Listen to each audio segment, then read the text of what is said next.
প্রথম দেখলাম যে আমার হেড টর্চের আলো গিয়ে একটা ডেড বডিতে পড়লো, একজন মানুষের মৃতদেহ পড়ে আছে। মেডিকেল সায়েন্সে ডেথ জোন বলে, মৃত্যুপুরী 8,000 মিটার, মানে 26,200 ফিটের উপরে। এখন এই উচ্চতায় আপনার শরীর কখন কি হবে ওর কোনো ব্যাখ্যা নেই যে কেন হয়েছে এটা। 2013 সালে সজল যায়, আপনি জানেন যে সজল এভারেস্টে গিয়ে হারিয়ে যান চিরতর এভারেস্টে, আর ফেরত আসেননি। ওই সময় কিন্তু আমার যে বুক পকেটে যে আমার জাতীয় পতাকা ছিল ওইটার একটা বিশাল শক্তি অনুভব করলাম। ওখানে যখন বাংলাদেশের পতাকা নিয়ে যখন ছবি তুললাম তখন আমার মনে হয়েছিল যে বাংলাদেশ এখন টপ অফ দ্য ওয়ার্ল্ডে।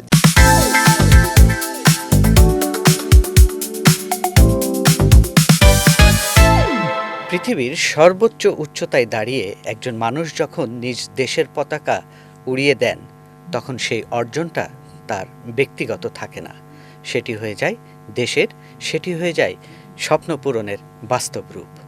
একটু ভাবুন তো, সমুদ্রপৃষ্ঠ থেকে প্রায় 8,849 মিটার ওপরে, যেখানে বাতাসে অক্সিজেন অর্ধেক, তাপমাত্রা হিমাঙ্কের বহু নিচে, যেখানে জীবনে লড়তে হয় সবসময় বেঁচে থাকার জন্য, সেই লড়াইয়ে দুইবার বিজয়ী হয়েছেন আমাদের দেশের গর্ব, আমাদের Everest Joyee M A Mohit. M A Mohit, আপনাকে ৭১ পডকাস্টে স্বাগত জানাই। ধন্যবাদ। প্রথমে জানতে চাই যে প্রত্যেকটা কঠিন অর্জনের পেছনে একটা ছোট্ট স্বপ্ন থাকে। আপনি এই স্বপ্নটা কখন দেখেছিলেন যে এভারেস্টে যাবেন? যদি আমি বলি ওইভাবে যে ছোটোবেলা থেকে কি আমার স্বপ্ন ছিল, আমি বলবো না। যদি কি আমার জিজ্ঞেস করেন, যদি আমি বলি যে না আমার ছোটোবেলায় স্বপ্ন ছিল, তো এটা ভুল বলা হবে বা মিথ্যা বলা হবে। আমি ছোটোবেলা থেকে প্রকৃতি খুব পছন্দ করতাম। ছোটোবেলায় প্রকৃতির যে উপাদানগুলো, সবুজ গাছপালা, সবুজ ফসলের মাঠ, নদী, তারপরে প্রকৃতির যে একটা অনন্য উপাদান হলো পাখি খুব পছন্দ করতাম। পাখি দেখতে, পাখির রং, পাখির গানে, পাখির সুরে মুগ্ধ হতাম। তো ছোটোবেলায় তো এভাবেই বড় হয়েছি আমি। এবং আমার জন্ম কিন্তু একেবারে 0 মিটারে, একেবারে উপকূল এলাকায়। তো আমরা যখন আমি স্কুলে পড়ি বা কলেজে পড়ি, আমরা বন্ধুবান্ধব মিলে আমরা বিভিন্ন জায়গায় ঘুরতে যেতাম। তখন তার এত এত এত এখনকার মতো যেরকম এত মানুষ ছিল না। আমরা বিভিন্ন জায়গাগুলো দেখা যেত ঈদের সময় আমরা বন্ধুরা মিলে, আমাদের স্কুল যারা ফ্রেন্ড পড়ে, আমরা একই সাথে পরে কলেজে ভর্তি হয়েছি। আমরা আমাদের একই এলাকার, একই মহল্লার, আমি পুরনো ঢাকায় বড় হয়েছি। তো আমরা সবাই প্রকৃতি পছন্দ করতাম এবং আমরা এরকম ঘুরতে পছন্দ করতাম। তো ঘুরতে ঘুরতে আমরা প্রথম আমাদের পাহাড়ে যাই, আমাদের সেই রাঙ্গামাটি, বান্দরবানের পাহাড়গুলোতে। আমি প্রথম যদি বলেন উচ্চতায় উঠা, সেটা হলো মাধবকুণ্ড যে ঝর্ণা যেখান থেকে পড়ে, মৌলভীবাজার জেলার সেই ঝর্ণা 200 ফিট উপর থেকে পানি গড়িয়ে পড়ে। ওইখানে মানে আমার প্ররোচনা, আমরা 12 বন্ধু মিলে গিয়েছিলাম। আমার প্ররোচনা সেটা 97-এর ঘটনা, ঈদের সময়। আমরা ঈদ এবং পূজার এই ছুটিগুলোতে আমরা ঘুরতে বেরিয়ে যেতাম। তো ওইটা হলো আমার প্রথম উচ্চতায় ওঠা, 200 ফিট মাধবকুণ্ডর যে ঝর্ণা থেকে, যেখান থেকে পানি গড়িয়ে পড়ে উপর থেকে। এরপরে আমার 97-এ পরিচয় হয় ইনামাল হকের সাথে, যিনি আমাদের এই অ্যাডভেঞ্চারের পথিকৃৎ, আমাদের সব কিছুর মূলে এবং আমার মেন্টর। তো ওনার সাথে পরিচয় হওয়ার পর থেকেই আসলে আমি বুঝতে পারি যে আসলে জীবন সম্পর্কে আমার বোধ, জীবন সম্পর্কে আমার ভাবনা, এই জিনিসগুলো আমার পরিবর্তন হতে থাকে। এবং আমি ওনার সাথে, উনি একজন পাখি দর্শক, মানে পাখি দেখতে পছন্দ করে, ওনার সাথে পাখি দেখতে আমাদের পাহাড়ে যাই, বান্দরবানে যাই একটা বিশেষ পাখি দেখার জন্য। বান্দরবানের একটা পাহাড়ে, সেখানে গিয়ে 2000 ফিট উপরে উঠি।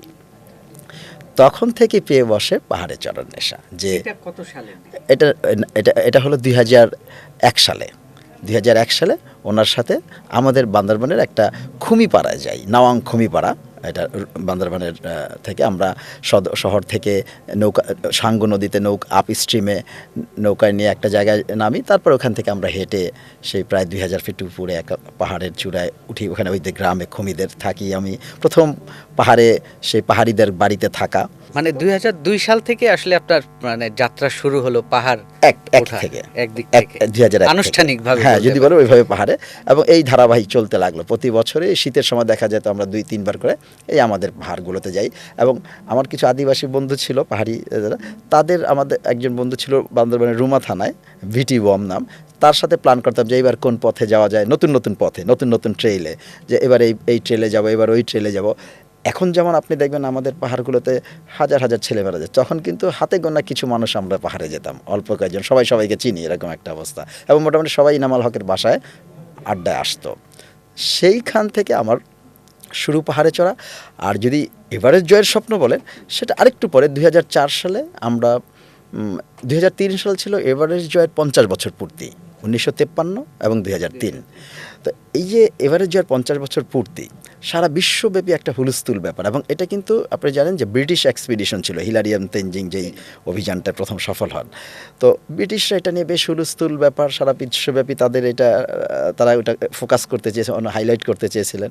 এবং যেহেতু আমরা একটু যারা ইনামুল হকের বাসায় ওই যে আড্ডায় আমরা বসি এবং আমরা যে আমরা তাহলে কিছু করি এই 50 বছর উদযাপনে, তখন আমরা ঠিক করলাম ইনামুল হকের বাসায় একটা হোয়াইট বোর্ড ছিল। তো উনি ওই হোয়াইট বোর্ডে যে আসলে বাংলাদেশ এভারেস্ট টিম 1 কে যেতে চাও নাম লেখো। তখন ওইখানে আমরা অনেকে নাম লিখলাম, আমিও লিখলাম। আসলে এটা কিছু হবে কিনা আমরা আদৌ কিছু জানতাম না, যে আসলে এটা একটা হোমজেকেলি ব্যাপার, যে আমরাও লিখলাম যে কিছু একটা করি, যে বাংলাদেশ এভারেস্ট টিম 1 কে নাম যেতে চাও নাম লেখো। তো আমিও লিখলাম, আমরা কয়েকজনই নাম লিখলাম।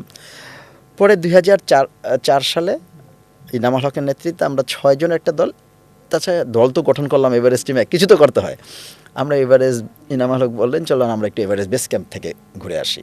তো 2004 সালে আমরা এভারেস্টকে কাছ থেকে দেখার জন্য নেপাল সাইডের, মানে এভারেস্টটা তো হলো নেপাল আর তিব্বত মানে চায়না দুইটা দেশের সীমান্তে, তিব্বত দিক চায়না দিক দিয়েও যাওয়া যায়, নেপাল দিক দিয়েও যাওয়া যায়। ওই দিকটাকে বলে উত্তর দিক, নেপাল দিকটা হলো দক্ষিণ দিক। হিলারি তেনজিং নেপাল দিক দিয়ে উঠেছিলেন।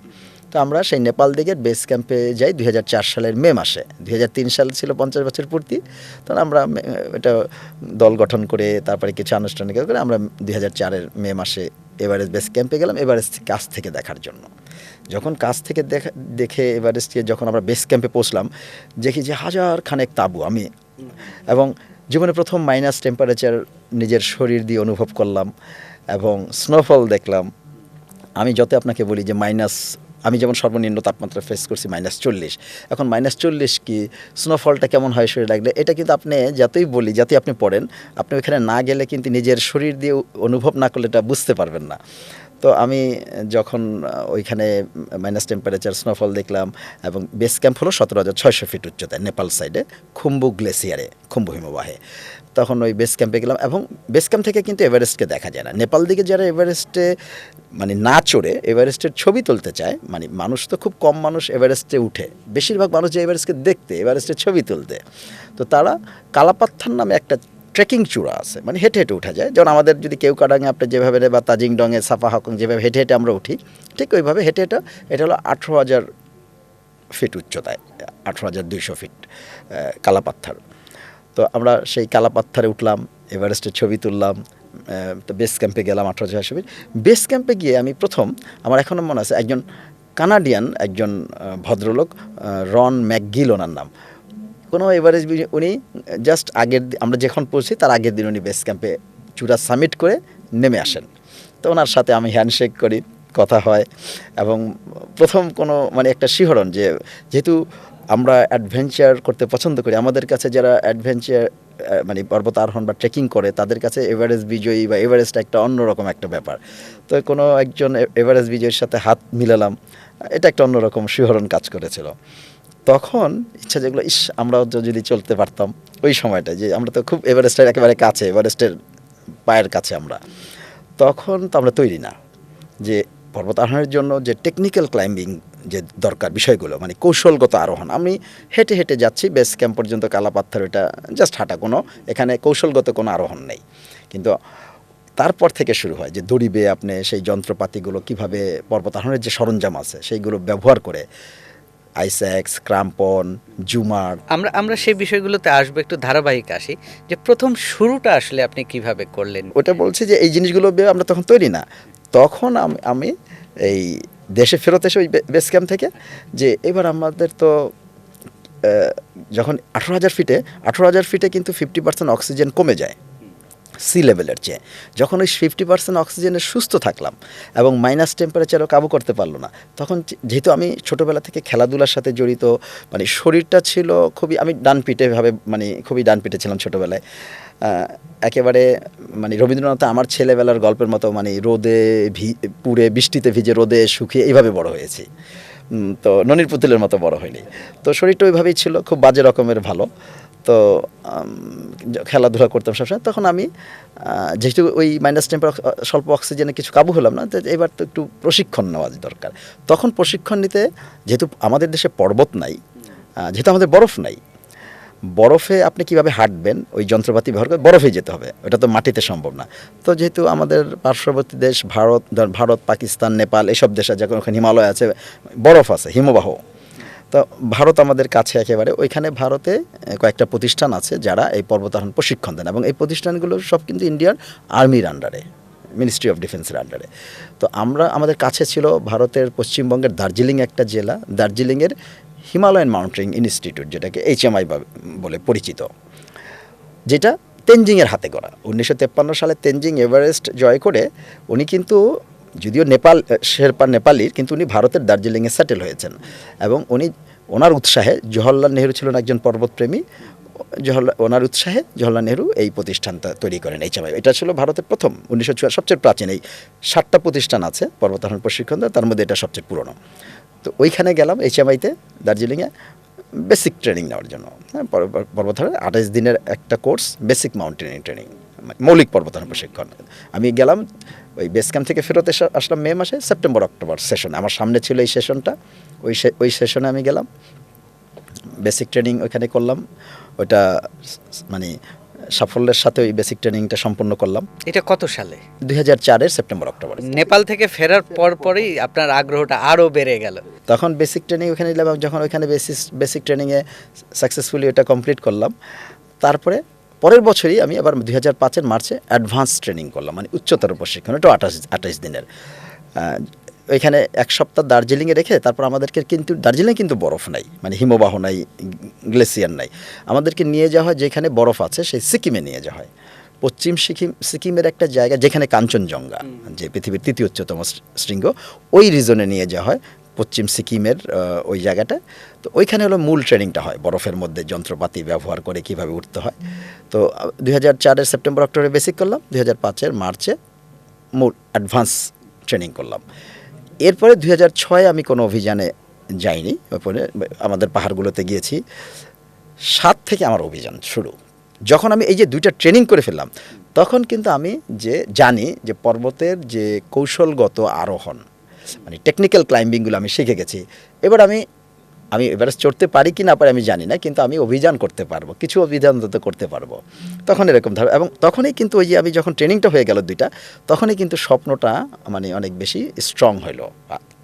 এভারেস্টকে কাছ থেকে দেখার সেটা শুরু, এবং ট্রেনিং নেওয়ার পরে মনে হলো যে না, এখন আমি এভারেস্টের জন্য আমি আগাতে পারি সামনের দিকে, সেই শুরু আর কি। স্বপ্নটা যদি বলেন ওইভাবেই আর কি। এরপরে এভারেস্টে ওঠার যে বিষয়টা আসে, 2011 সালে তিব্বতের দিক থেকে আপনি এভারেস্টে ওঠেন, সেই গল্পটা একটু শুনতে চাই, এবং সেটার প্রস্তুতি কিভাবে নিয়েছিলেন? যখন আমি এই যে বেসিক অ্যাডভান্স করে ফেললাম এবং 7 থেকে অভিযান, 2007-এ পর্বতে হলো আপনাকে এক একটা মাইল ফলক, ধরেন 6000 মিটার, 7000 মিটার, 8000 মিটার। 6000 মিটার মানে 20,000 ফুটের উচ্চতা, 7000 মিটার মানে 23,000 ফুট, আর 8000 মিটার মানে 26,200 ফুট, যদি আমি ফুটে বলি। তো প্রথমে আমি কয়েকটা 6000 মিটারে গেলাম, কারণ উচ্চতা হলো এরকম, আপনাকে একটু একটু করে বাড়াতে হয়। আর প্লাস আমাদের তো উচ্চতাই নেই, আর আমরা সমুদ্র সমতলের মানুষ, আমাদের দেশে কোনো উচ্চতা নাই ওই হিসাবে। তো আমাদের জন্য অনেক বেশি কঠিন ইউরোপ আমেরিকানদের চেয়ে। ওদের তো উচ্চতা কিছুটা অন্তত আছে, এবং ঠান্ডা মাইনাস টেম্পারেচার ফেস করে। আমাদের দেশে কখনোই 0 হয় না শীতের সময়ও। তো আমাদের কিন্তু ডিফিকাল্টিটা ইউরোপ আমেরিকানদের চেয়ে বেশি। তো আমরা প্রথমে 6000 মিটারে কয়েকটা পর্বতে গেলাম, তারপরে আমি 7000 মিটারে গেলাম। যখন 7000 মিটারে সুস্থ থাকলাম, তারপরে 2009 সালে আমি প্রথম বাংলাদেশ থেকে 8000 মিটার পর্বতে আরোহণ করলাম। 8000 মিটার পর্বত আছে পৃথিবীতে 14টা, এবং এই 8000 মিটার পর্বতের কিন্তু আপনার এটা বিশ্বব্যাপী হিসাব রাখা হয়। আপনি 6000 মিটার 7000 মিটার কটা চলেন, ওইভাবে কোনো রেকর্ড রাখা হয় না, কিন্তু 8000 মিটারের রেকর্ড রাখা হয়। এই 8000 মিটারে যে 14টা পর্বত আছে, এবং মজার ব্যাপার এই 14টা কিন্তু এই হিমালয়ের মধ্যে, মানে আমাদের ঘরের কাছে, নেপাল, পাকিস্তান, ইন্ডিয়া, তিব্বত, এই 4টা দেশে এই 14টা পর্বত।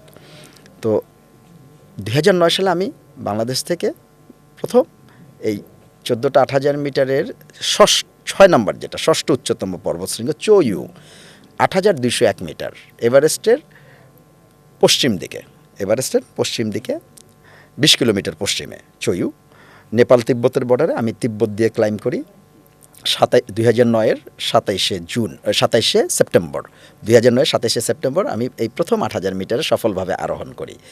এর আগে 2008-এ আমি একটা 8000 সেপ্টেম্বরে 8000 মিটারের অ্যাটেম্প নিয়েছিলাম মানাসলু, পৃথিবীর অষ্টম উচ্চতম পর্বত। ওইখানে আমি ওয়েদারের জন্য আবহাওয়া খুবই বাজে ছিল, উঠতে পারিনি। 7000 মিটার উঠেছিলাম, যেটা ছিল প্রথম 7000 আমাদের বাংলাদেশ থেকে প্রথম কোনো 7000 মিটারে উচ্চতায় আরোহণ। আমি 7000 মিটারে সুস্থ ছিলাম, কিন্তু ওয়েদার সুস্থ ছিল না, তো আমাকে নেমে আসতে হয়।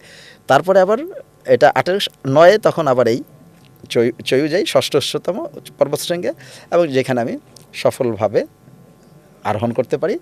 এবং এই 8000 মিটারের যে 14টা পর্বতশৃঙ্গ আছে, আপনি যদি এই 14টার যে কোনো একটা ক্লাইম্ব করেন, সামিট করেন, আপনাকে ধরা হবে আপনি পর্বতারোহীদের সম্মানজনক এলিট ক্লাবে প্রবেশ করলেন। এটা হলো 8000ers ক্লাব।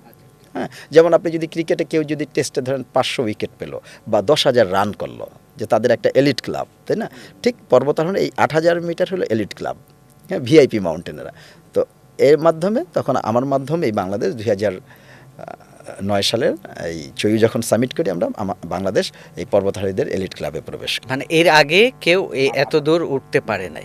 আচ্ছা আচ্ছা, প্রথম এই চয়ু সামিটের মাধ্যমে কোনো আমাদের বাংলাদেশি হিসেবে প্রথম 8000 মিটার সামিট, এবং এটা কিন্তু আমাদের জন্য অনেক বড়। যেহেতু আমরা এভারেস্টের সবচেয়ে উঁচু, ওইটাকে আমরা অনেক বেশি হাইলাইট করি অবশ্যই, যেহেতু এটা সবচেয়ে 1 নম্বর পৃথিবীর। কিন্তু তার আগের যে ঘটনাগুলো, তার মধ্যে এই যে 8000 মিটার উঠলাম, এবং পৃথিবীতে কিন্তু হিসাবে কে কয়টা 8000 মিটার উঠেছে ওইটা হলো বেশি গুরুত্বপূর্ণ। তো আমি যখন চয়ু সফলভাবে ওইটা সামিট আরোহণ করলাম, তখন আমার নিজের কাছেই একটা আসলে সত্যি কি আমি কখনো চিন্তাই করিনি যে আমাদের পাহাড়ে যাব, খেউকাডাং, তাজিংডং, এই পাহাড়গুলো। আর সে 6000 মিটার কয়েকটা করলাম, তারপর 7000 মিটার, তো চয়ু উঠে ফেললাম।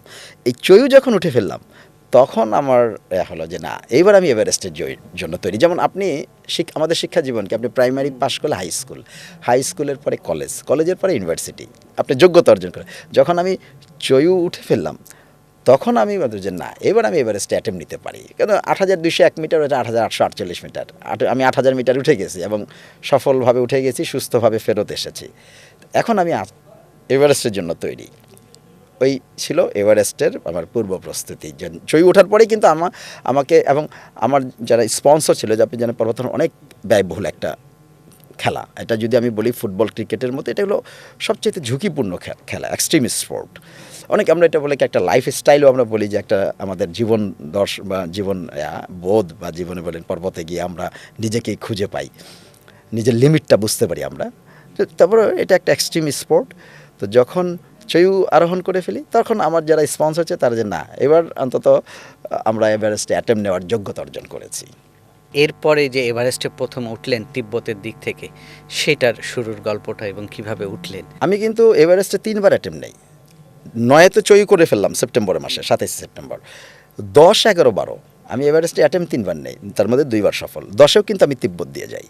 10-এ আমি ছিল বাংলাদেশ থেকে প্রথম এভারেস্ট অভিযান, আমার অভিযানটা বিএমটিসি থেকে, আমাদের যে বাংলাদেশের প্রথম পর্বতারোহণ ক্লাব, যেটা ইনামাল হক প্রতিষ্ঠা করেন।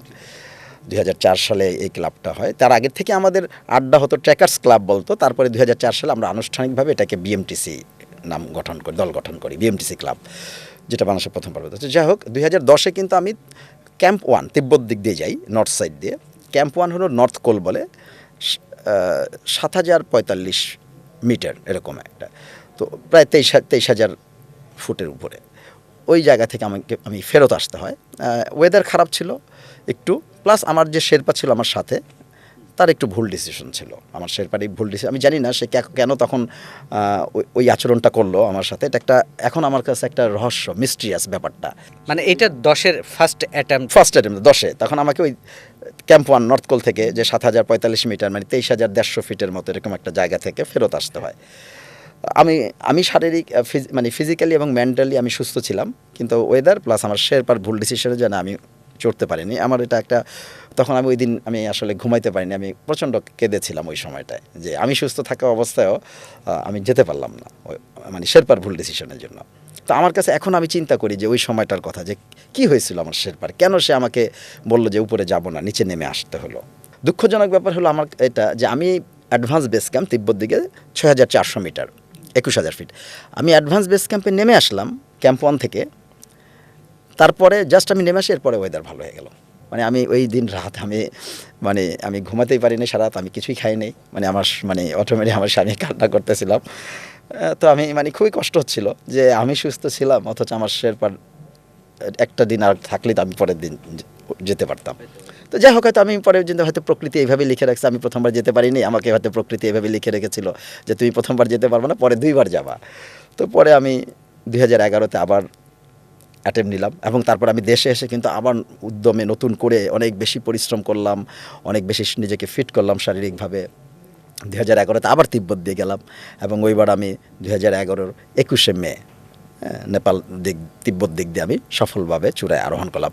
নেপাল সময় সকাল 7টা এবং চীন সময় সকাল 9:15 এরকম সময় আমি এভারেস্টে চূড়ায় আরোহণ করলাম 21শে মে 2011।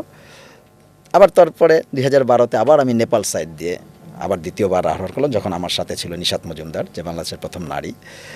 আবার 2012-তে নেপাল দিয়ে আমরা 19শে মে যে দিক দিয়ে হিলারি তেনজিং যে পথ দিয়ে উঠেছিল সেই পথটা দিয়ে আবার আরোহণ করি। সর্বোচ্চ চূড়ায় বাংলাদেশের পতাকা ধরলেন, সেই অনুভূতিটা একটু বলবেন। 2011 সালে যখন আমি চূড়ায় শীর্ষে আরোহণ করি 21শে মে, বললাম যে সকাল 7টা নেপাল সময়টা অনেক বেশি যুক্তিযুক্ত, কারণ কি চীন কিন্তু অনেক পূর্বে। তো তিব্বতের টাইমটা আপনি যদি সকাল 9টায় আপনি যদি বলেন যে ধরেন 5টায় সূর্য ওঠে, 5টা মানে এখানে হলো গিয়া 7টা, তো মানে 7টা হলে তো অনেক আলো। তো এই জন্য আমরা ওই বেস ক্যাম্প থেকে দেখা যায় সবাই নেপালের সময়টাই ফলো করা হয়, যেহেতু একদম নেপালে পড়ে। তো আমি লাস্ট ক্যাম্প থেকে 20শে মে রাত 9টায় স্টার্ট করি ক্যাম্প 3, তিব্বত দিকের শেষ ক্যাম্প। রাত 9টায় তখন ছিল -15, আমরা হেড টর্চের আলোতে একজনের পিছনে আরেকজন যেতে থাকি দড়িতে। তো রাতের বেলায় হেড টর্চের আলোগুলো যখন পর্বতারোহীরা যাচ্ছে এভারেস্টে, সেদিন অনেক বড় একটা চাঁদ ছিল, মানে পূর্ণিমা ছিল, বৌদ্ধ পূর্ণিমা ছিল জাস্ট তার আগের দিন। চাঁদের আলোতে আশেপাশের পর্বতগুলোকে এক একটা মানে দৈত্যাকৃতির কি অদ্ভুত লাগছিল, যে এক একটা সব জায়ান্ট পর্বতগুলো। কারণ এভারেস্টের আশেপাশে আরও 4টা 8000 মিটারের পর্বত একেবারে গা ঘেঁষে লোৎসে, মানে 3টা লোৎসে একেবারে চতুর্থ উচ্চতম পর্বত, একেবারে দক্ষিণে গা ঘেঁষা, পশ্চিম দিকে চয়ু, পূর্ব দিকে এই মাকালু, 3টা 8000 মিটারের পর্বত আরও এভারেস্টের আশেপাশে। তো সেই চাঁদের আলোতে পর্বতগুলোকে একদম দৈত্যাকৃতি লাগছিল। তখন আমি ওই সময়ে ইচ্ছা করলো যে একটা ছবি তুলি। তখন ছিল -15। আমি আমার বুক পকেটে আমার ক্যামেরাটা, তখন তো আমরা মোবাইল দিয়ে ক্যামেরা দিয়ে ছবি তুলি। তো আমাদের হাতে একটা বিশেষ গ্লাভস থাকে যেটাকে মিটন বলে, এবং অনেক মোটা এবং অনেক যেটা ওর মধ্যে ডাউন ফেদার থাকে। ওই গ্লাভস পরে আপনার ক্যামেরা অন করা যায় না, শাটারও টিপা যায় না। তো আমি ওই গ্লাভসটা খুলি, আমার ডান হাতের ভিতরে আমাদের পাতলা ইনার থাকে, আবার মোটা গ্লাভসটার নিচে পাতলা ইনার থাকে। তো আমি দেখলাম যে যখন গ্লাভসটা খুলি আমি, মুহূর্তের মধ্যে আমার হাতের আঙ্গুলগুলো একেবারে স্টিলের যে পাত থাকে না, সেই স্টিলের পাতের মতো, চামচের মতো শক্ত হয়ে গেছে। আমি এটা হাতগুলো মানে আঙ্গুলগুলো বাঁকা করতে পারছি না, নাড়াতে পারছি না, যে আঙ্গুরের যে প্রত্যেকটা যে করগুলো ভাঁজেরগুলো এগুলো আমি নড়তেছি না, শক্ত শক্ত হয়ে আছে। আমি আমার শেরপারে ওটা বলি, আমার হাতে এই অবস্থায় কেন, কী হয়েছে দেখ।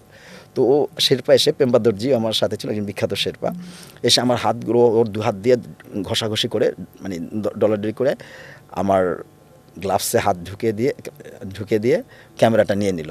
আমারে বললো, তোমার আঙ্গুল ইম্পর্টেন্ট না ছবি ইম্পর্টেন্ট? যদি আঙ্গুল ইম্পর্টেন্ট হয় তাহলে তুমি আর রাতে ছবি তুলবা না, দিনের বেলা যখন নেমে আসবে এই পথ তখন ছবি তুলবা। তো আমি কিন্তু সারা রাত ধরে আমরা ক্লাইম্ব করি। এটা হলো আপনার যে ফ্রস্ট বাইট, একটা সব আপনি জানেন যে ফ্রস্ট বাইট হলো ওই অত্যাধিক ঠান্ডায় কী হয়, যে মাইনাস টেম্পারেচারে এবং স্বল্প অক্সিজেনে শরীরের আগার সেলগুলো মরে যায়, শরীরের আগা ফ্রন্ট পয়েন্টগুলো, আগা বলতে যেমন হাতের আঙ্গুল, পায়ের আঙ্গুল, নাক, কান, ফ্রন্ট পয়েন্টগুলো। তো ওই ফ্রস্ট বাইটের ধরেন একটা প্রাইমারি স্টেজ যেটা এরকম হয়ে যাচ্ছে। তো আপনি ফ্রস্ট বাইট আমার হয় নাই, পরে আমি রাত ধরে চলতে লাগলাম ওই রাতে। পরে আমরা ওইখানে ইয়েলো বেন্ড, তারপর ফার্স্ট স্টেপ একটা কঠিন বাধা, মাশরুম রক। ফার্স্ট স্টেপের যাওয়ার পরেই, ফার্স্ট স্টেপ একটা কঠিন বাধা, প্রায় আপনার 30-40 ফিটের একটা কালো পাথরের একটা দেয়াল এভারেস্টে যাওয়ার পথে বাধা হয়ে আছে। ক্যাম্প 3 পরে এভারেস্টের তিব্বত দিক দিয়ে আপনার কঠিন 3টা বাধা, first step, second step, third step. তো ফার্স্ট স্টেপের পরেই আমি হেড টর্চের, এর আগে আমি বই পুস্তকে পড়েছি, ইউটিউবে দেখেছি যে ডেড বডি পড়ে থাকে যে ওইখানে, এসব শুনেছি। প্রথম দেখলাম যে আমার হেড টর্চের আলো গিয়ে একটা ডেড বডিতে পড়লো, একজন মানুষের মৃতদেহ পড়ে আছে ওইখানে। কিন্তু বছরের পর বছর মৃতদেহগুলো অবিকৃত থাকে, কারণ আপনি কিছুই পচে না, ব্যাকটেরিয়া হয় না। আমাদের দেহ তো পচে ব্যাকটেরিয়া, তাই না? তো একটা ডেড বডি দেখে আমি আটকে উঠি। তারপরে যেহেতু অন্য সবার সাথে যাচ্ছি লাইনে, এবং ওই ফার্স্ট স্টেপ থেকে কেউ কেউ ফেরত আসলো ওইখান থেকে, যাচ্ছি সেকেন্ড স্টেপ, আরেকটা কঠিন বাধা। তিব্বত দিক দিয়ে সবচেয়ে কঠিন এটা হলো সেকেন্ড স্টেপ, কিন্তু সেকেন্ড স্টেপটা এখন একটু সহজ করে ফেলছে, কারণ চীন ওইখানে একটা মই, যে কঠিন জায়গাটা একটা 30 ফুটের মই বসানো হয়েছে, মই একটা অ্যালুমিনিয়ামের মই লাগানো হয়েছে, এবং সেই জন্য এখন এটা একটু সহজ হয়েছে, নাহলে খুবই কঠিন একটা জায়গা। তো সেকেন্ড স্টেপে পার হলাম, তারপর আবার দুই একটা ডেড বডি দেখলাম। সেকেন্ড স্টেপ থেকেও অনেকে ব্যাক করলো যারা আর শরীরে কুলাচ্ছে না। সারা রাত খুব চমৎকার ওয়েদার মাউন্টেনে খুব ভালো ওয়েদার, মানে বাতাস নাই, বাতাস না থাকা মানে ভালো ওয়েদার। সারা রাত খুব অসাধারণ ওয়েদার, কোনো বাতাস নেই। হঠাৎ সকালের দিকে, মানে সূর্য ওঠার একটু আগে, 5টার একটু আগে হঠাৎ বাতাস বইতে লাগলো, একটু হালকা বাতাস বইতে লাগলো। তখন আমি চোখে ঝাপসা দেখতে লাগলাম। বাতাস যখন বইতে লাগলো চোখে ঝাপসা দেখতে লাগলাম। আপনি পর্বতে এই যে উচ্চতায় 8,000 মিটারকে মেডিকেল সায়েন্সে ডেথ জোন বলে, মৃত্যুপুরী। 8,000 মিটার মানে 26,200 ফিটের উপরে। এখন এই উচ্চতায় আপনার শরীর কখন কি হবে ওর কোনো ব্যাখ্যা নেই যে কেন হয়েছে এটা। এই যে আমি কেন চোখে ঝাপসা দেখলাম, এগুলো বিকজ অফ আল্টিটিউড এবং ল্যাক অফ অক্সিজেন। যখন অক্সিজেন কমে যাবে তখন কিন্তু শরীরে নানা রকম সমস্যা তৈরি হতে পারে। এর কোনো ব্যাখ্যা নাই মেডিকেল সায়েন্সে যে আপনার উচ্চতায় কেন এরকম হলো বা কী হলো, বা এর কোনো মেডিসিনও নাই যে আপনাকে সুস্থ করবে। এখানে একটাই ওষুধ, আপনাকে যদি অসুস্থ নিচে নেমে আসতে হবে, কারণ আপনি যত নিচে নামতে থাকবেন সুস্থ হতে থাকবেন। তো যখন এই ঝাপসা দেখতে লাগলাম আমি তখন একটু স্লো হয়ে গেলাম। আমি আমার শেরপাকে আমার সমস্যাটার কথা বললাম যে আমি একটু ঝাপসা দেখতেছিলাম। আমাদের দলে আমরা 7 জন মোট। তখন আমাদের বাংলাদেশের একজন পর্বতারোহী সজল খালেদ আমাদের সময় ওই টিমে ছিল, কিন্তু সে ক্যাম্প ওয়ারেনের উপর আর যেতে পারেনি। সজল অসুস্থ হয়ে পড়েছিল, তার পলমোনারি এডিমা হয়েছিল। পরে আবার 2013 সালে সজল যায়। আপনি জানেন যে সজল এভারেস্টে গিয়ে হারিয়ে যান চিরতর এভারেস্টে, আর ফেরত আসেননি। তো আমাদের দলে আমরা 7 জন ছিলাম, 4 জন একটু আগিয়ে গেল, আমার সাথে আমার 2 জন শেরপা ছিল। তারা আমি বললাম যে আমার সাথে ছিল দাকিপা শেরপা এবং মিংমা চিরিং শেরপা, যে আমি তো এরকম একটু ঝাপসা দেখছি, চোখে ভালো মতো দেখতে পাচ্ছি না। ওটা তো কোনো চওড়া রাস্তা না, সেই সরু রিজ ধরে দড়ি বেয়ে বেয়ে উঠতে হবে, দড়ি ধরে। তখন ওই বলে যে তাহলে তুমি যদি ভালো মতো দেখতে না পাও তাহলে তুমি কীভাবে যাবা, তাহলে তুমি নিচে চলে যাবা। তাহলে আমি বললাম যে না, আমি উপরে যাব। গতবার ব্যাক করেছি 2010-এ, শেরপার ভুলের জন্য হয়নি। আর এবার আমি যাব না, আমি উপরে যাব। আমি একটু ইসলাম, তুই আমার সাথে আমি যাব। আর ওই সময় কিন্তু আমার যে বুক পকেটে যে আমার জাতীয় পতাকা ছিল ওইটার একটা বিশাল শক্তি অনুভব করলাম। মানে এই জিনিসটা, মানে পতাকার যে একটা শক্তি আছে, এইটা কিন্তু এই পর্বতারোহণের মতো এরকম একটা কঠিন কাজে গিয়ে আমি বুঝতে পেরেছি। হয়তো অনেকে আরও অন্যান্য কাজে বুঝতে পারে, আমি বুঝতে পেরেছি এখানে যে আমাদের মুক্তিযুদ্ধের সময়, স্বাধীনতা যুদ্ধের সময় যে অকাতরে মানুষ, হাজার হাজার মানুষ জীবন দান করেছে, মুক্তিযুদ্ধেরা যে জীবন দিয়েছে, মুক্তিযুদ্ধের সময় মুক্তিযোদ্ধারা, সম্ভব। আমি তখন যে পতাকার বিশাল একটা শক্তি আছে, তখন এই পতাকার শক্তি কিন্তু আমাকে সামনে এগিয়ে নিয়ে গেলো, যে এই পতাকাটা ওইখানে উঠে আমি ওখানে তুলে ধরতে হবে। এই পতাকাটা, এটা হলো এভারেস্ট কি টপ অফ দ্য ওয়ার্ল্ড, পৃথিবীর শীর্ষবিন্দু, পৃথিবীর সবচেয়ে উঁচু স্থান। তখন একটা শক্তি কোথা থেকে যেন একটা শক্তি চলে আসলো। আমি হাঁটা শুরু করলাম আবার। কিন্তু ওই যে থার্ড স্টেপ, যে শেষ বাধাটা, চূড়া থেকে 100 মিটার, তখন 5:30 বাজে সকাল। সূর্য জাস্ট উঠবে এরকম, সূর্য ওঠার মুহূর্তে 5:30 বা 5টা এরকম। যখন সূর্য তখনও উঠে নাই, মানে উঠবে এরকম, দিগন্ত রেখা দেখতেছি লাল হয়ে আছে। মানে আমি আমার সূর্য উদয় দেখতেছি পায়ের নিচ থেকে, দিগন্ত রেখা আমি নিচের দিকে তাকাচ্ছি, যে পায়ের নিচ থেকে সূর্য উঠতেছে, দিগন্ত রেখা। মানে এই অনুভূতিটা আমি, যে অদ্ভুত একটা ব্যাপার, যে কোথায় আমি আছি। তো যখন ওই থার্ড স্টেপের কাছে গেলাম, হঠাৎ কানে একজন মানুষের চিৎকার ভেসে আসলো, যে একজন মানুষ হেল্প বলে চিৎকার করতেছে। ওই সময়টা আমি একটু ভয় পেয়ে গেছিলাম, যে একজন মানুষ চিৎকার করতেছে, এর আগে 7টা ডেড বডি দেখে আসলাম, কি হইলো। নিজে চোখে ঝাপসা দেখতেছি। যখন থার্ড স্টেপের কাছে পৌঁছলাম, দেখলাম আমার চোখের সামনে একজন আয়ারল্যান্ডের পর্বতারোহী ভদ্রলোক, উনি ওখানে বসে পড়লেন প্রথমে, তারপরে শুয়ে পড়লেন। ওখানে উনি মারা গেলেন। ওনার শেরপাড়া ওয়াকে টকিতে ওনাদের বেস ক্যাম্পের সাথে আলাপ করলো, বেস ক্যাম্প ম্যানেজারের সাথে, ওনাকে রেখে শেরপাড় চলে গেলেন, নিচে নেমে গেলেন ওইখান থেকে। হয়তো তখন ওনার হয়তো জানটা আছে তখনও। এবং ওনার যে আমাদের কোমরে একটা বেল থাকে, হার্নেস, ওইখানে অনেক রকমের যন্ত্রপাতি থাকে, আমার জুমার থাকে, আমার সেফটি ক্যারাবিনা থাকে।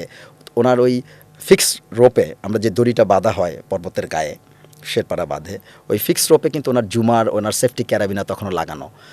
মানে আমাকে একটা তরতাজা মানুষ, এর আগের ডেড বডিগুলো যখন এত দিন বছরের পর বছর থাকতে একটু সিঙ্ক করে, একটু শুকিয়ে যায়, একটু চাপা হয়ে যায়, ধরেন একটা শুটকির মতো, মানে এরকম আমরা যেটা বলি ওরকম হয়ে যায়, কারণ ওটা তার একদম এত থাকে না, বছরের পর বছর যেতে যেতে একটু সিঙ্ক করে।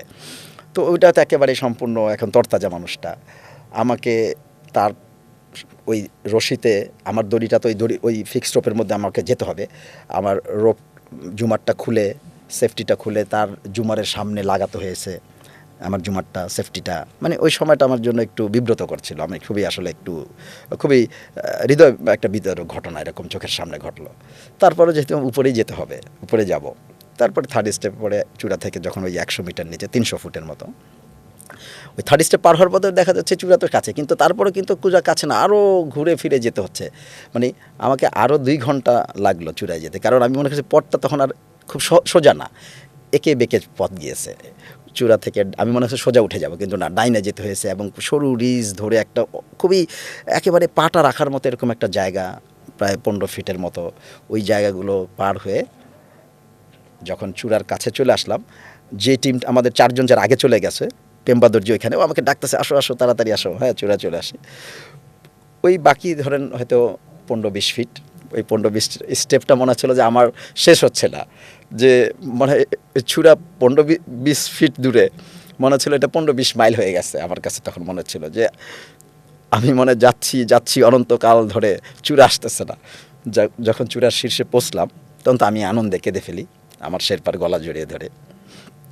এটা এরকম একটা ব্যাপার, আসলে জীবন মৃত্যুর একটা সন্ধিক্ষণ, মৃত্যুকে আলিঙ্গন করে ফেরত আসা, এতগুলো ডেড বডি পড়ে আছে, এর আগের বার এরকম একটা ঘটনা ঘটলো। তো আমি চূড়ার শীর্ষে পৌঁছে তো আনন্দে কেঁদে ফেলি, একে অটোমেটিক আমার চোখ দিয়ে পানি চলে আসে, আমি শেরপার গলা জড়িয়ে ধরে কেঁদে ফেলি। তারপরে যখন আমার আবেগকে কন্ট্রোল করে আমি ওখানে উঠে দাঁড়াই চূড়াশে, তখন আমার কেন জানি এক মুহূর্তের জন্য মনে হচ্ছিল সেই টাইটানিকের হিরোর মতো, যে I am the king of the world, যে আমি পৃথিবীর সবচেয়ে উঁচু স্থানে দাঁড়িয়ে আছি। আসলে কি সত্য আমি পৃথিবীর সবচেয়ে উঁচু স্থানে দাঁড়িয়ে আছি? মানে নিজেকে বিশ্বাস হচ্ছিল না, সত্যি কি আমি পৃথিবীর টপ অফ দ্য ওয়ার্ল্ডে? আমি ওখানে আধা ঘন্টা ছিলাম, এবং আমার যত দূর দৃষ্টি যায় মনে হচ্ছিল যে আমি পৃথিবীর অর্ধেকটা দেখতে পাচ্ছি, সারা পৃথিবীর, পুরো পৃথিবীর যত দূর দৃষ্টি যায়। আমাদের দৃষ্টিরও তো একটা সীমাবদ্ধতা আছে। তখন মানে আমার 10 মিনিট পর আমি অক্সিজেন মাস্ক খুলে ফেলি, আমি 20 মিনিট অক্সিজেন মাস্ক ছাড়ে ছিলাম ওইখানে। একটু আমার ফ্লাক্সের মধ্যে গরম পানি ছিল, গরম পানির মধ্যে 2-3টা আমি সবসময় পর্বতে খেজুর নিয়ে, যে আমাদের চকলেট কিছু খাবার যেগুলো, ওই গরম পানির মধ্যে খেজুরগুলো একেবারে পাথরের মতো শক্ত হয়েছিল ঠান্ডায়, ওই 2-3টা খেজুর গরম পানির মধ্যে চুবে একটু নরম করে খেলাম, একটা চকলেট বার খেলাম, একটু গরম পানি খেলাম, আর একটার মধ্যে একটু ব্ল্যাক টি ছিল আদা দেওয়া, একটু খেলাম। তারপরে আমি আমার যে স্পন্সর তাদের লোগো নিয়ে ছবি তুললাম, এবং এভারেস্টের টপে উঠে যেটা আমার উপলব্ধি, মানে আমার রিয়েলাইজেশন, যে আমরা মানুষ খুবই ক্ষুদ্র প্রকৃতির কাছে, একেবারেই তুচ্ছ। মানে আমাদের বড়াই করার, গর্ব করার, অহংকার করার কিছুই নেই প্রকৃতির কাছে। প্রকৃতি অনেক বিশাল, অনেক অনেক মহৎ, অনেক বড়। আমরা প্রকৃতির কাছে একেবারেই তুচ্ছ, একেবারেই ইনসিগনিফিকেন্ট আমরা। এটা হলো আমার উপলব্ধি, রিয়েলাইজেশন। আর ওইখানে যখন বাংলাদেশের পতাকা নিয়ে যখন ছবি তুললাম, তখন আমার মনে হয়েছিল যে বাংলাদেশ এখন টপ অফ দ্য ওয়ার্ল্ডে, যে পৃথিবীর সবচেয়ে উঁচু স্থানে বাংলাদেশকে। এবং আমার কাছে এটা মনে হয়েছিল যে আমি মনে হয় বাংলাদেশের সেই 17-18 কোটি মানুষকে গর্বিত করতে পেরেছি এভারেস্টের চূড়ায় বাংলাদেশের পতাকা উড়িয়ে। এবং কেন জানি তখন মনে হচ্ছে, আমি যদি এখন এখান থেকে লাফ দিয়ে বাংলাদেশে চলে যেতে পারতাম, মানে ওই সময়টায়, যে আবার তো আমাকে ওই একই পথে নামতে হবে, একই কঠিনত্ব। কারণ চূড়ায় চড়াটা যত এক্সাইটমেন্ট থাকে আপনার, যে আমি চূড়ায় যাব ওখানে, কিন্তু চড়ার পরে তো কিছু না, আবার নামতে হবে। তখন কিন্তু এই যে গত কয়েকদিন ধরে আমার শরীরে কিন্তু কোনো মানে আমার একেবারে খাবার দাবার ওইভাবে খাওয়া যায় না, ভারী খাবার খাওয়া যায় না, একেবারে তরল খাবার, চা, কফি, স্যুপ, হরলিক্স, এই জাতীয় খাবারগুলি, তো শরীর একেবারে শেষ হয়ে যায়, শরীরে সব পর্বত, মাউন্টেন সব কিছু শুষে নেয় শক্তি, তো শরীরে কোনো শক্তি থাকে না। এবং নামার সময় কিন্তু মানুষের দুর্বলতা ধরা পড়ে, যে তার বডিটা কত ডিটোরেট করে, খুব ইজি মানুষ মরে যায়। 3-4 জন মানুষ আমাদের সাথে মারা গেল, যে জাস্ট উচ্চতাজনিত অসুস্থতা এবং দুর্বলতার কারণে। আফটার সামিট, চূড়া চড়ার পরে খুবই মানে ভেরি ভাইটাল আফটার সামিট, কারণ তখনই অনেক মানুষ মারা যায় জাস্ট দুর্বলতাজনিত কারণে। যেমন 2012-তে নেপাল সেটা আমাদের সাথে 5 জন মারা গেছিলো আফটার সামিট। আমার ওই বছর আমাদের সাথে 2-3 জন এরকম মারা গেল যে চূড়ায় চড়ার পরে। তখন খুব সাবধানে নিজেকে অনেক বেশি আরও, কারণ চূড়ায় চড়া শেষ, এরপরে দুর্বলতা ধরে। এখন তার চূড়ায় চড়ার একটা এক্সাইটমেন্ট কাজ করে যে আমি চূড়ায় যাব, চূড়ায় উঠবো। তখন দুর্বলতা তো বোঝা যায় না, চূড়ায় চড়ার পরে বোঝা যায় শরীর যে কত নষ্ট হয়ে গেছে, ভেঙে গেছে। আমরা একটু 12 সালের যে আপনি সামিট করলেন সেইটার একটু আকর্ষণীয় জায়গাগুলো শুনতে চাই, যে খুবই, যেমন বললেন না 7 জনের ডেড বডি দেখছেন, এরকম ঘটনা কি নেপাল সাইড থেকেও হয়েছিল কি? হ্যাঁ, নেপাল সাইডে হয়েছে। যেমন নেপাল সাইডে কিন্তু 2012-তে যখন যাই আমরা 2বার অ্যাভালাঞ্জের মধ্যে পড়েছিলাম, মানে তুষারধস। পর্বতে যেসব কারণে মানুষ মারা যায় সবচেয়ে ভয়ঙ্কর হলো যে তুষারধস। 2010-এ যেবার আমি প্রথমবার ফেরত আসি, আমি কিন্তু সেবার একটা ইন্টারন্যাশনাল টিমে ছিলাম এবং আমার দলে 3 জন হাঙ্গেরি ছিলেন। আমরা উচ্চতায় মানে শরীরকে অ্যাডজাস্ট করার জন্য, অ্যাক্লিমেটাইজ করার জন্য উপরে যেতে হয়, উপরের ক্যাম্পগুলোতে যে ঘুমিয়ে আবার নিচে নেমে আসতে হয়। একদিন আমি ক্যাম্প 1-এ ঘুমিয়ে যখন নিচে নামছিলাম তখন অ্যাভালাঞ্চ হয়। আমি তখন সেফ জায়গায়, আমার দলের হাঙ্গেরির ওরা পিছনে ছিল, আর ওরা তখন ওই অ্যাভালাঞ্চের মধ্যে। ডেভিড এবং বার্কোনি নামে 2 জন। ডেভিড আহত অবস্থায় ওই ক্রেভাসের মধ্যে তার সেফটি রোপে ঝুলতেছিল, আর বার্কোনি মিসিং, তার ডেড বডি খুঁজে পাওয়া যায়নি। জাস্ট 1 ঘন্টা আগে যদি আমি থাকতাম ওইখানে, তাহলে আমি ওই অ্যাভালাঞ্চে থাকতাম। যে 2010 আমি 1 ঘন্টার জন্য বেঁচে যাই, মানে সৌভাগ্যক্রমে। কিন্তু 2012-তে একেবারে অ্যাভালাঞ্চের মধ্যে, 2012-তে নেপাল সাইড দিয়ে যখন যাই আমরা, ক্যাম্প 1 থেকে ক্যাম্প 2 যাচ্ছিলাম। এই জায়গাটাকে বলে ওয়েস্টার্ন খুম্বু গ্লেসিয়ারে ওয়েস্টার্ন খুম বা ভ্যালি অফ সাইলেন্স, এরকম নামটা। তো নেপাল সাইডে সবচেয়ে সহজ পথ এই জায়গাটা, ক্যাম্প 1 থেকে ক্যাম্প 2 সবচেয়ে সহজ, কোনো ডিফিকাল্টি নাই, কোনো কষ্ট কম। অথচ এই সহজ জায়গাটায় আমি এবং নিশাত আর আমাদের শেরপা ছিল আর একজন নেপালি পর্ব, আমরা 4 জন ছিলাম। আমরা তুষার ধসে পড়েছিলাম অ্যাভালাঞ্জে, অলৌকিকভাবে বেঁচে গেছি। মানে জাস্ট মৃত্যুকে ধরে টাচ করে ফেরত আসা। আমার তখন মনে ছিল যে আমি মনে হয় মারা যাব, যে আমি মারা যাচ্ছি। অলৌকিকভাবে বেঁচে গেছি। ওটা ছিল 27শে এপ্রিল, প্রথমবার 2012, যখন ক্যাম্প 1 থেকে ক্যাম্প 2-তে যাচ্ছিলাম। এরপরে আরেকবার আমরা অ্যাভালাঞ্জে পড়েছিলাম ক্যাম্প 3-তে, যখন আমরা চূড়ান্ত আরোহণ চূড়ার দিকে যাচ্ছিলাম। সেটা ছিল 17 মে 2012, 17 মে ভোরে, ওই যে 5টার দিকে আমরা খুব ভোরে পর্বতে আমরা খুব ভোরে এই এক ক্যাম্প থেকে আরেক ক্যাম্পে আমরা স্টার্ট করি। তো আমরা একটা মানে সূর্য ওঠার আগ থেকে আমরা তৈরি হচ্ছিলাম। হঠাৎ অ্যাভালাঞ্জের শব্দ, মানে অ্যাভালাঞ্জ যখন হবে না আপনার, তখন বজ্রপাতের মতো শব্দ হয়, একেবারে ভয়ঙ্কর শব্দ, থান্ডারিংয়ের মতো, বরফ ভেঙে পড়ে, শত শত টন বরফ। তো ক্যাম্প 3টা একটা ঢালের মধ্যে ছিল, ধরেন 40-50 ডিগ্রি একটা স্লোপ। অনেক জায়গায় সমতল জায়গা পাওয়া যায় না, তখন স্লোপেই করতে হয়। যখন ওই স্লোপের মধ্যে আমাদের তাঁবুটা অর্ধেকটা শূন্যে ভাসতেছিল, মানে ঝুলন্ত ছিল, মানে মাটি, মানে বরফের যে আপনার বেসটা পাইনি, শুনুন তো, সারা রাত তাঁবুতে হেলান দিয়ে ব্যাকপ্যাকটা পিছনে রেখে বসেছিলাম। ওখানে তো কোনো সাউন্ড স্লিপ হয় না, আধো ঘুম আধো জাগে এরকম একটা। তো সকালবেলা যখন আমাদের যন্ত্রপাতি আমরা পড়তেছি, হঠাৎ অ্যাভালাঞ্জের শব্দ। এক তাঁবুতে আমরা 4 জন, আমি, নিশাত, আমাদের শেরপা একজন, আর নেপালে পর্বতারোহী। শেরপা এই শব্দ শুনে ও তাঁবুর জিপারটা খুলে একটু পিছনের দিকে তাকালো, যেহেতু এটা একটু ঢাল। ওটাকে বলে লোৎসে ফেস। ওই লোৎসে ফেস থেকেই খুম্বু গ্লেসিয়ারটা উৎপত্তি। তো উপরে হ্যাঙ্গিং গ্লেসিয়ার আছে, মানে ঝুলন্ত হিমবাহ।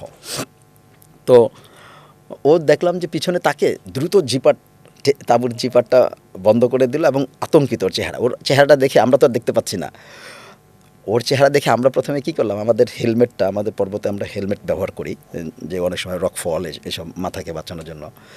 আমরা আমাদের হেলমেটটা মাথায় দিলাম, হেলমেটটা মাথায় দিয়ে ব্যাকপ্যাকটা পিছনে নিয়ে গুটি সিটি মেরে ওই তাঁবুর মধ্যে বসে পড়লাম। কারণ ওইখান থেকে আপনার দৌড়ানোর কোনো স্কোপ নেই। আমি দৌড়ানো মানে আপনার সুইসাইড করা, যা হয় আর কি ওইখানেই হবে। কারণ ওই যে দড়ি বেয়ে আমাকে নামতে হবে, আপনি এখানে কিছু হলে কী করবো, আপনি একদিকে কোনো ভূমিকম্প বা কিছু একটা হলে আপনি একদিকে দৌড় দিবেন, তাই না? ওইখানে দৌড়ানো মানে সুইসাইড করা। তো ছোট ছোট বরফের টুকরাগুলো এসে আমাদের তাঁবুতে আঘাত করতে লাগলো। হ্যাঁ, তাঁবুর মধ্যে ঠুসঠাস আবার চলতে লাগলো। যেটা বড় ছিল, যেহেতু একটা ঢাল ছিল, ধরুন আপনি ঢালের মধ্যে যদি একটা গোলাকার কিছু ফেলে দেন, তো ও কীভাবে জাম্প করে যাবে, লাফিয়ে যাবে, এটা কিন্তু আমরা বলতে পারি না। তো সে গড়ে এসেছে জাস্ট আমাদের তাঁবুর একটু আগে থেকে, আমাদের তাঁবুর একটু পিছন থেকে ওভারল্যাপ করে জাম্প করে গিয়ে নিচে আর একটা তাঁবুতে পড়লো। মানে আমাদের তাঁবুটা ওভারল্যাপ করে। নিচে গিয়ে একটা তাঁবুতে পড়লো, এখানে একজন শেরপা মারাত্মকভাবে আহত হলো এবং সে বেঁচে যায়। তাকে 6-7 জন শেরপা রেস্কিউ করে ক্যাম্প 2-তে নিয়ে যায়। ক্যাম্প 2 থেকে হেলিকপ্টারে করে কাঠমান্ডু নিয়ে যাওয়া হয়, বেস ক্যাম্প, পরে কাঠমান্ডু নিয়ে যাওয়া হয়, সে বেঁচে যায়। তো ওই দিন আরেকবার আমরা অ্যাভালাঞ্চের হাত থেকে বেঁচে গেছি। এবং আমি কিন্তু ওই যে প্রথমবার যে 27শে এপ্রিল যে অ্যাভালাঞ্চে পড়েছিলাম, যে ক্যাম্প 1 থেকে ক্যাম্প 2 যাওয়ার পথে, ওই দিন যে এদিন বেশি ভয় পেয়েছিলাম, কারণ ওই দিন তো অ্যাভালাঞ্চটা দেখতে পাচ্ছিলাম, আর কিছু বোঝার ওঠার আগেই অ্যাভালাঞ্চ আমাদের উপরে চলে আসছিল সেই দিন। আর এই দিন তো আমি দেখতে পাচ্ছি না, এবং অ্যাভালাঞ্চের যে একটা স্মৃতি রয়ে গেল মনের মধ্যে, তখন ভয়টা আরও বেশি কাজ করছে যে কোত্থেকে আসতেছে অ্যাভালাঞ্চ, তাঁবুটুবু সহ সব নিয়ে ভেসে যাওয়া।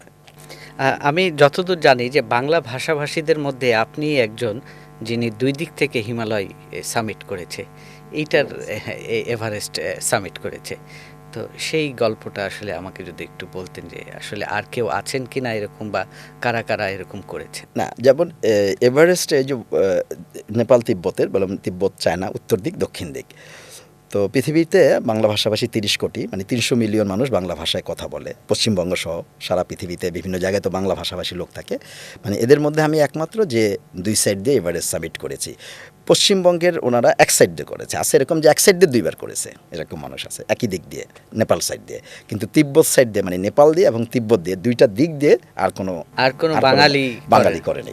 আমি একমাত্র যে 2 সাইড দিয়ে, মানে আমি নিজের কাছে যে এটাই আমার কাছে যে আমি এবারই বললাম না যে আমি কখনো ছোটোবেলায় স্বপ্ন দেখিনি যে আমাদের পাহাড়ে যাব। তো সেইখানে এভারেস্ট 2বার 2 দিক দিয়ে, এগুলো আসলে মানে স্বপ্নের মতো। বা আমি যদি বলি, এটা আমি একটা জিনিস বলি যে আমি আমার জীবন থেকে একটা জিনিস শিখেছি, যে ধৈর্য ধরে লেগে থাকা। আপনি যদি আপনার স্বপ্নের পিছনে ধৈর্য ধরে লেগে থাকেন, আমাদেরকে আজকে যারা শুনতেছেন যে তরুণরা, আমি তাদের জন্য বলবো, বা যারা আমাদেরকে দেখবেন শুনবেন, যে তরুণদেরকে, যে আপনি যদি ধৈর্য ধরে আপনার স্বপ্নের পিছনে লেগে থাকেন ডেডিকেটেডভাবে, এবং আপনার ওই কাজের প্রতি যদি ভালোবাসা থাকে, পৃথিবীর কোনো শক্তি নাই যে আপনাকে আপনার যে স্বপ্নের শিখরে যাওয়া থেকে বিরত রাখতে পারে, আপনাকে আটকে রাখতে পারে, আপনাকে থামিয়ে রাখতে পারে। এটা আমি বিশ্বাস করি না। এটা আমি আমার নিজের জীবন থেকে দেখেছি যে শিখর তো সবারই তো আর এভারেস্ট মানে এক না, এক একজনের এভারেস্ট এক। আমি মনে করি যে প্রত্যেকটা মানুষের জীবনে একটা এভারেস্ট আছে, সেটা তার স্বপ্ন। সে কোথায় যেতে চায়, নিজেকে কোথায় দেখতে চায়। একজন মিডিয়া কর্মী হিসাবে আপনি একটা মিডিয়ার সর্বোচ্চ উচ্চতায় যাবেন। একজন তরুণ, সে একজন ডাক্তার হতে চায়, বা একজন ইঞ্জিনিয়ার হতে চায়, বা একজন বিজ্ঞানী হতে চায়, একজন খেলোয়াড় হতে চায়। যার যার জায়গাতে সবচেয়ে শীর্ষ জায়গাটায় সে যাবে, সেটা হলো তার এভারেস্ট। এভারেস্ট হলো একটা প্রতীকী, এটা একটা কঠিনের প্রতীক, তাই না? যে কাজটা করতে মানুষের 70 বছর লেগেছিল প্রায়। তো পৃথিবীতে কঠিনত একটা প্রতীক এই জিনিসটা, মৃত্যু, ঝুঁকি, অঙ্গহানি, কত কিছু। তারপরে মানুষ চেষ্টা করেছে, তারপরে মানুষ জয় করেছে। এবং আমরা তো এত কাছে আমাদের এবার হিমালয়, তাই না? আমাদের একেবারেই ঘরের কাছে, অথচ আমরা কখনো চেষ্টাই করিনি। আমি চেষ্টা না করলে আমি বলবো, কীভাবে বুঝতে পারবো যে আমি পারবো কি পারবো না? আমাকে চেষ্টা করতে হবে। তো ওইটাই কথা, যে ধৈর্য ধরে যদি আপনি আপনার কাজের পিছনে, স্বপ্নের পিছনে লেগে থাকেন, আপনি আপনার সফলতার চূড়ান্ত জায়গায় পৌঁছবেনই। এটা আমি আমার জীবন থেকে দেখেছি, শিখেছি। আরেকটু জানি যে আসলে রাষ্ট্র এই স্পোর্টসটাকে কিভাবে দেখছে, বা আপনারা এটা নিয়ে কিভাবে সামনে এগিয়ে যাচ্ছেন? আমাদের তো যখন আমরা শুরু করি, ধরুন আমাদের বিএমটিসি শুরু থেকে আমাদের প্রথম যখন আমাদের এভারেস্ট আরোহণের পরে কিন্তু বাংলাদেশের একটা এই পর্বত আরোহণের, এই ট্রেকিং, মাউন্টেনিয়ারিংয়ের একটা নতুন দিগন্ত মানুষের তরুণদের সামনে একটা ট্রেন্ড ওপেন হলো। এবং আমরা এটাকে পজিটিভভাবে দেখি তরুণদের মধ্যে, যে ধূমপান মাদকের মধ্যে অনেকে অ্যাডভেঞ্চার খুঁজে পায়। আমরা বলি যে ওই অ্যাডভেঞ্চার ছেড়ে তোমরা এই অ্যাডভেঞ্চারে আসো, যে পজিটিভ অ্যাডভেঞ্চার, তাই না? যেমন trekking, hiking, cycling, mountaineering, swimming, অনেক রকম অ্যাডভেঞ্চারিয়াস অ্যাক্টিভিটিস আছে।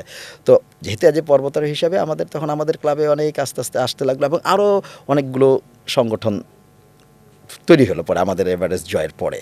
আমরা যখন এভারেস্টে আরোহণ করে ফেললাম তখন, এবং আমাদের পাহাড়গুলোতে যেতে লাগলো আমাদের তরুণরা। যেখানে আমরা বললাম যখন শুরু করেছি তখন হাতে গোনা কয়েকজন আমাদের পাহাড়ে যেত, সেখানে এখন শত শত হাজার হাজার ছেলেমেয়েরা যাচ্ছে। তারপরে নেপালে বা ইন্ডিয়ায় হিমালয়ের বিভিন্ন ট্রেইলে ট্রেকিং করতেছে। তারা সাদা বরফের পর্বতে যাচ্ছে, অনেকে 6000 মিটারে যাচ্ছে, 5000 মিটারে যাচ্ছে, যার যার সামর্থ্য অনুযায়ী, যেটা একটা অনেক খরচের ব্যাপার। তো এই ট্রেন্ডটা আমাদের শুরু হয়েছে, এবং অ্যাডভেঞ্চার এরকম একটা ব্যাপার তরুণদের আকর্ষণ করে। এবং অবশ্যই আমি বলবো যে পজিটিভ অ্যাডভেঞ্চার, ওই যে ধূমপান মাদকের অ্যাডভেঞ্চার ছিল, এটাতে যত আসুক, যদিও এখানে একটু ঝুঁকির ব্যাপার আছে, তারপরে এখানে ফিজিক্যাল ফিটনেসের ব্যাপার থাকে। তরুণরা নিজেকে ওই ফিজিক্যালি ফিট করতে হয়, তাই না? যে কোনো খেলায় কিন্তু আপনি দেখবেন সে যতটুক না খেলে, যে এখন বিশ্বকাপ চলতেছে, তারা ফিজিক্যাল ফিটনেসের প্রতি অনেক বেশি জোর দেয়। আপনি যতই প্রতিভা হন না কেন, এখন আমরা যদি বলি যে নেইমারের কথা, সে যতই প্রতিভা হোক, সে ফিজিক্যালি ফিট না হলে কিন্তু তাকে খেলায় নামানো হয় না। হ্যাঁ, যে ফিজিক্যালি ফিট হতে হবে, তাকে ওই ফিটনেস উত্তীর্ণ হতে হবে। তো যেহেতু পর্বতারোহণে ফিজিক্যালি ফিটের একটা ব্যাপার থাকে, তরুণরা এদিকে তারা সময় দিবে ফিটনেসের ব্যাপারে, এবং তারা বাজে অভ্যাস থেকে দূরে থাকবে, প্রকৃতির কাছে যাবে। প্রকৃতির কাছে যাওয়া কিন্তু এক ধরনের শান্তি, এক ধরনের প্রশান্তি, মেন্টাল একটা, আমি বলবো যে প্রশান্তি, এক ধরনের পিস। পর্বতের কাছে যাওয়া, বিশাল কোনো প্রকৃতির কাছে যাওয়া, বিশাল আপনার একটা বৃক্ষের কাছে যাওয়া, একটা নদীর কাছে, নীরব প্রকৃতি, হিমালয় পর্বত, এগুলি হলো একটা পিসফুল জায়গা যেখানে মনের শান্তি দেয়। নিজে আমি মনে করি তো প্রত্যেকবার যখন হিমালয় যাই ট্রেকিং, আমি আরও বেশি সুস্থ হয়ে আসি। তো এখন অনেক যাচ্ছে, কিন্তু পৃষ্ঠপোষকতাটা অনেক সমস্যা। এখানে কোনো রাষ্ট্রীয় পৃষ্ঠপোষকতা আমাদের এখন পর্যন্ত আমরা পাইনি কখনো। আমাদের আসলে তো অনেক ফেডারেশন আছে, মানে স্পোর্টস কাউন্সিলের আন্ডারে, তাই না, জাতীয় ক্রীড়া পরিষদ আন্ডারে, কিন্তু পর্বত আরোহণ নিয়ে আমাদের অনেক অনেক আপনার ফেডারেশন কোনো অ্যাক্টিভিটিসই নাই, কিন্তু দেখা যায় ফেডারেশন আছে, তাদের হয়তো অনেক রকম সুযোগ সুবিধা দেওয়া হচ্ছে, কিন্তু আমাদের কোনো পর্বত আরোহণ যা দেওয়া হচ্ছে আমরা করতেছি। আমরা কিন্তু দিন শেষে আমরা কিন্তু দেশেরই প্রতিনিধিত্ব করি, তাই না, আমরা বাংলাদেশের পতাকাটাই ওখানে তুলে ধরি। এবং বাংলাদেশের যারা, যখন তারা দেশ ওইটার বলে যে আমাদের বাংলাদেশের ছেলেমেয়েরা এখন এভারেস্টে উঠতেছে, আমরা দেখি আমাদের রাজনীতিবিদরা বলেন, সরকার প্রধানরা বলেন। তো আমি মনে করি এখানে যদি একটু পৃষ্ঠপোষকতা করা হয়, তাহলে অনেক ছেলে মেয়ে, অনেক তরুণ তরুণী এই স্পোর্টসে আরও অনেক দূরে এগিয়ে যেতে পারবে, বাংলাদেশকে ধরুন আরও পর্বতে অনেক দূর নিয়ে যেতে পারবে এই অ্যাডভেঞ্চার স্পোর্টসে, পর্বত আরোহণের ক্ষেত্রে। যেমন 8,000 মিটারের যে পর্বতগুলো আছে, সবগুলো পর্বতে হয়তো কেউ আরোহণ করবে বাংলাদেশের, মানে আমাদের সামনে কেউ ছিল না। এখন কিন্তু যারা তরুণ, তারা কিন্তু অনেক কিছু জানতে পারতেছে, অনেক কিছু। আমাদের ক্লাব যে বিএমটিসি এখন যারা আছে, তারা কিন্তু যেমন ট্রেনিংয়ে যাচ্ছে বা অনেক কিছু আমাদের কাছ থেকে, যারা আমরা পুরনো, আগে আমরা প্রথম দিককার, আমাদের কাছ থেকে তারা সব কিছু জেনে যাচ্ছে, কিন্তু আমরা কিন্তু অনেক কিছু ট্রেনিংয়ে গিয়েছি, কিছুই জানতাম না কী হতো, কী করাবে ওখানে। এখন যেমন সেই 2004 সালে যখন প্রথম পর্বতে যাই, হিমালয় যাই, আর এখন আমার মধ্যে আমি নিজেই বুঝতে পারছি কত পার্থক্য।